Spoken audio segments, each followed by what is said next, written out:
Do you want to know how to enable and configure point-in-time restore in Windows 11? Then you are at the right place, as here is how to do it. Let's get started.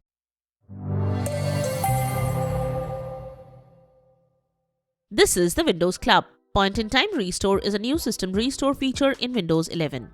It lets you revert your PC to the exact state it was at an earlier point in time in minutes. You can revert the entire system to a selected restore point. In this video, we will show you how to enable and configure point-in-time restore on a Windows 11 computer with a step-by-step guide. Like the traditional system restore feature in Windows 11, the point-in-time restore feature uses volume shadow copy to capture restore points. This feature works offline. Restore points are captured in the background and stored locally on your PC. Let's get started.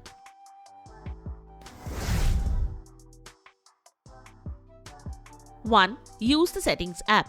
The steps to enable point-in-time restore using the Windows 11 Settings app are as follows. Use Win+I hotkey to open the Settings app. Select the system category. Access the recovery page from the right side. Click on the point-in-time option under the recovery options section. Use the toggle for point-in-time restore to turn it on. You can turn off this option to disable the point-in restore using the Settings app anytime you want. 2. Using the Registry editor. First, you should take a backup of the Windows registry. After that, follow these steps to enable point-in-time restore using the Registry editor. In the search box, type regedit and press enter. The Registry editor window will open.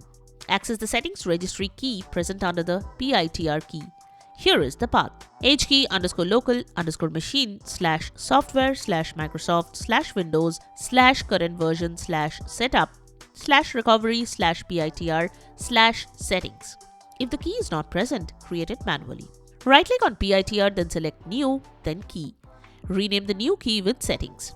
Double-click on the active_UX dword value. If this value is not there, create a new dword 32-bit value and name it as active_UX. Put 1 in the value data of the edit value box. Press OK. To disable or turn off the point-in-time restore feature using Registry editor, you can either delete the active_UX value or set its value data to 0.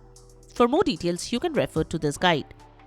So that's it. Subscribe to the Windows Club for all your tech solutions related to Windows. Thanks for watching.